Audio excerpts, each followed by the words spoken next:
Amazon दुनिया का सबसे बड़ा रेन फॉरेस्ट है। ये इतना बड़ा है कि इसके सामने कांगो बेसिन और इंडोनेशिया के रेन फॉरेस्ट भी छोटे हैं। 2.72 मिलियन वर्ग मील में फैला हुआ अमेज़न बेसिन लगभग 48 यूनाइटेड स्टेट्स के बराबर है और अकेले दक्षिण अमेरिकी महाद्वीप के लगभग 40% को कवर करता है। हम जानते हैं कि इसका आकार हमारी सोच से कई ज्यादा बड़ा है, लेकिन इस मेगा फॉरेस्ट के घने जंगलों में क्या क्या रहता है, इस बात से आज तक पूरी तरह पर्दा नहीं उठ पाया है।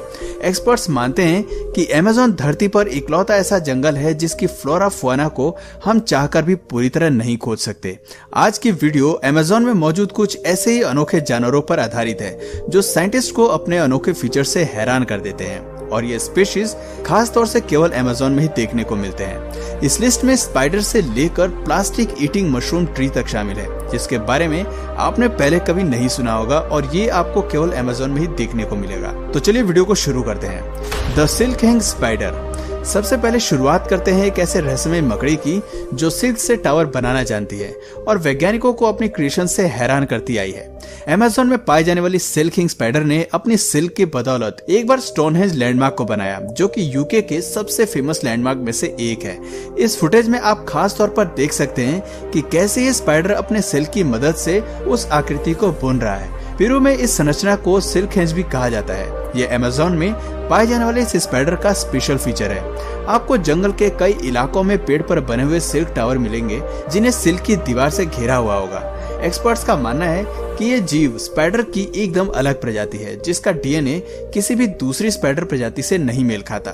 आप ये समझ लें कि आज तक इन स्पाइडर्स को कभी भी इस तरह के जाल बनाते हुए भी नहीं पाया गया है। पहली बार ऐसा वीडियो इक्वाडोर के नेशनल पार्क से सामने आया था, जहां स्पाइडर बेबी सिल्क टावर से हैच हो रहा था, जिससे ये बात सामने आई कि टावर के भीतर ये जीव अंडा देता है और उसे चारों ओर से फेंस कर देता है। लेकिन समझने वाली बात यह है कि सिर्फ एक अंडा देने के लिए ये स्पाइडर इतनी मेहनत क्यों करता है। खैर, वैज्ञानिकों के लिए इस जीव की जिंदगी और रिप्रोडक्शन प्रक्रिया अभी भी एक सीक्रेट है। तो अब चलिए जानवरों से हटकर अमेज़न में बसने वाले इंसानों पर गौर कर लेते हैं। ब्राजील में अमेज़न के जंगलों में हमें कुछ आदिवासी कबीले देखने को मिलते हैं। ये कबीले धरती के वो प्राणी हैं जो बाहर की दुनिया से कोई संपर्क नहीं रखना चाहते, और लोगों द्वारा इनसे मिलने की कोशिश करने पर ये भारी विरोध और गुस्सा दिखाते हैं। भारत के सेंटिनल कबीले भी कुछ इसी प्रकार के हैं। अमेज़न के वर्षावन में ये कबीले बेहद ही घने जंगलों में रहते हैं। ऐसे में इनके इलाके से कोई भी प्लेन या हेलीकॉप्टर गुजरता है तो ये उसे पूरी तरह से ध्वस्त करने का प्रयास करते हैं। इस प्लेन की विंग्स पर हुए तीर के हमले से तो आप ये बात आसानी से समझ ही सकते हैं।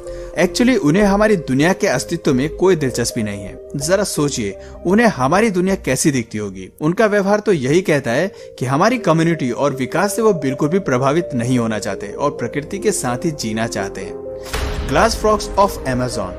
हालांकि धरती पर आपको कई अनोखे और हैरान करने वाले एम्फीबियन देखने को मिलेंगे, लेकिन यकीन मानिए अमेज़न के ग्लास फ्रॉग्स जैसा कोई नहीं मिलेगा। फ्रॉग की इस फैमिली को ग्लास फ्रॉग के नाम से जाना जाता है क्योंकि इनकी त्वचा पूरी तरह ट्रांसपेरेंट है, और यही वजह है कि इसके छोटे से शरीर के सभी हिस्सों को देखा जा सकता है। ग्लास फ्रॉग का शरीर इतना ट्रांसपेरेंट लगता है कि मानो वो अभी पानी की तरह पत्तों से फिसल जाएंगे। कुछ लोगों के लिए इस जीव को एक नजर में देखना भी मुश्किल हो सकता है, लेकिन यकीन मानिए ये देखने में बेहद खूबसूरत लगता है। ग्लास फ्रॉग्स अक्सर सेंट्रल और साउथ अमेरिका में घने पेड़ों पर रहना पसंद करते हैं। एनवायरमेंटल कंजर्वेशनिस्ट इन जीवों में कुछ खास रुचि भी दिखाते हैं, क्योंकि वो मानते हैं कि ये जीव एक अच्छे बायो इंडिकेटर है और वातावरण की हालत कैसी है इस बारे में जानने में भी मदद करते हैं। जैसे जैसे जलवायु में परिवर्तन आ रहा है, इस जीव की संख्या में भी गिरावट देखी जा रही है, क्योंकि ग्लास फ्रॉग जिन जंगलों में रहना पसंद करते हैं वो धीरे धीरे सूख रहे हैं और इनकी जिंदगी मुश्किलों भरी होती जा रही है। ऐसे में इनकी हैबिटेट का खास ख्याल रखने की जरूरत है। Plastic eating mushroom. हम सभी जानते हैं कि आज के समय में प्लास्टिक एक बड़ी समस्या बन चुकी है, लेकिन सवाल यह है कि क्या इस परेशानी को सुलझाया जा सकता है? अगर आप अमेज़न के जंगलों की ओर नजर दौड़ाएं तो इसका जवाब है हाँ। येल यूनिवर्सिटी के स्टूडेंट और प्रोफेसर के ग्रुप को अमेज़न के जंगलों में एक ऐसा फंगस मिला जो कॉमन प्लास्टिक पॉलीथीन को डिग्रेड करने की क्षमता रखता है। आपको जानकर हैरानी होगी कि ये फंगस एक मशरूम है जो प्लास्टिक खाता है। अमेज़न के जंगलों में पाए जाने वाला ये मशरूम प्लास्टिक को खाकर भी जिंदा रहने की क्षमता रखता है। दरअसल ये मशरूम प्लास्टिक प्रोडक्ट्स में मौजूद मेन इंग्रेडिएंट पॉलीथीन को खाकर उसे ऑर्गेनिक मैटर में बदल सकता है। इसके अलावा ये फंगस बिना ऑक्सीजन के भी जीवित रह सकता है। ये मान लीजिए कि आने वाले भविष्य में हम इस मशरूम का इस्तेमाल अपने प्लास्टिक लैंडफिल्स को साफ करने के लिए कर सकते हैं, लेकिन एक फंगस के लिए इंसानों द्वारा उत्पादित सभी प्लास्टिक को खाना एक बड़ा और मुश्किल टास्क होगा। लेकिन वैज्ञानिक मानते हैं कि हम किसी दूसरी तरह इस टेक्नोलॉजी का इस्तेमाल कर सकते हैं। The boiling river. साइंस और मिथ दोनों बॉइलिंग रिवर की कहानी अलग अलग नजरिए से देखते हैं।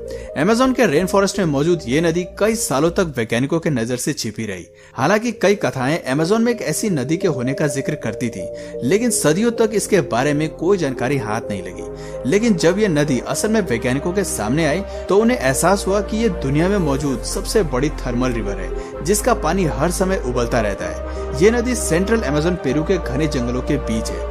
जैसे जैसे आप नदी के मेन स्ट्रीम तक पहुंचते हैं, पानी का तापमान धीरे धीरे बढ़ने लगता है और एक पॉइंट पर यह तापमान 132 डिग्री सेल्सियस तक पहुंच जाता है। दरअसल जियोथर्मल सरफेस की वजह से इस नदी का पानी का इतना गर्म रहना वाजिब है। नदी के पास हमें कई सारे थर्मल वाटरफॉल्स भी देखने को मिलते हैं, जिसमें सबसे खास 20 फुट लंबा वाटरफॉल है।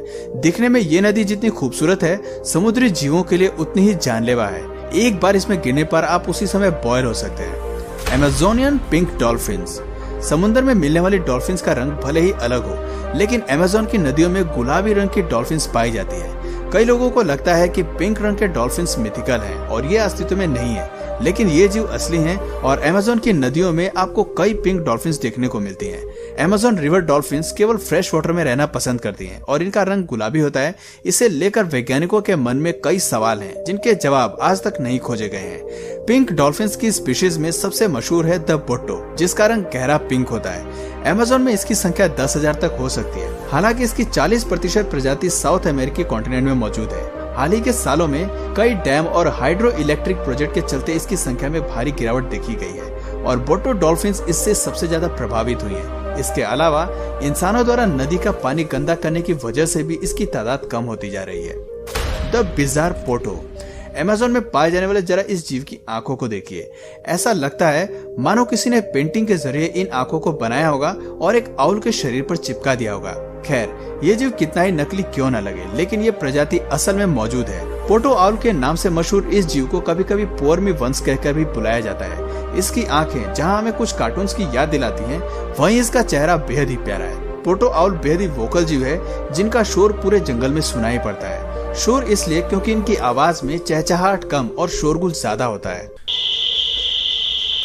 लेकिन ये इसका सबसे जरूरी फीचर नहीं है। अमेज़न में पोटो आउल को लकड़ी के साथ कैमोफ्लेज करने के लिए जाना जाता है। इस फीचर के इस्तेमाल से ये खुद को सभी जीवों से सुरक्षित करके रखता है। इस जीव का कैमोफ्लेज इतना सटीक होता है कि इसे ढूंढ पाना बहुत मुश्किल होता है। पेड़ पर बैठे पोटो आउल को देखने के बाद भी आप ये नहीं बता सकते कि ये कोई जीव है या कोई पेड़ की टहनी। इसके अलावा जितनी मजाकिया पोटो आउल की आंखें होती हैं, वो उतनी ही दूरी से अपने शिकारियों को पहचानने के काबिल होती है। यही वजह है कि अमेज़न का ये जीव होशियार होने के साथ साथ खतरनाक शिकारी भी है। हॉर्टजिन बर्ड्स।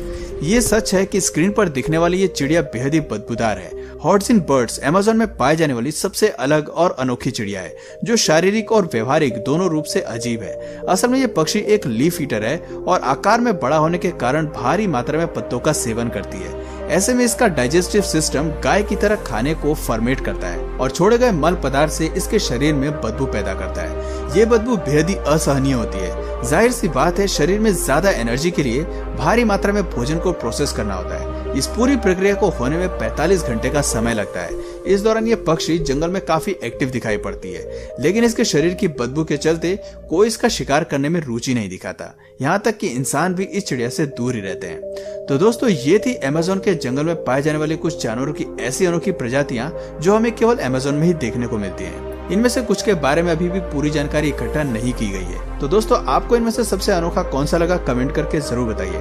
और अगर इस वीडियो से आपको कुछ नया जानने या सीखने को मिला तो प्लीज इस वीडियो को एक लाइक करके अपने फ्रेंड्स और फैमिली में से जरूर शेयर करिए। और यदि आप इस चैनल पर नए हैं तो प्लीज इस चैनल को सब्सक्राइब करके बेल नोटिफिकेशन आइकन को ऑन कर लीजिए, ताकि हमारे आने वाले वीडियोस आप मिस न करें। मिलते हैं फिर किसी वीडियो में नए टॉपिक के साथ। तब तक के लिए नमस्कार।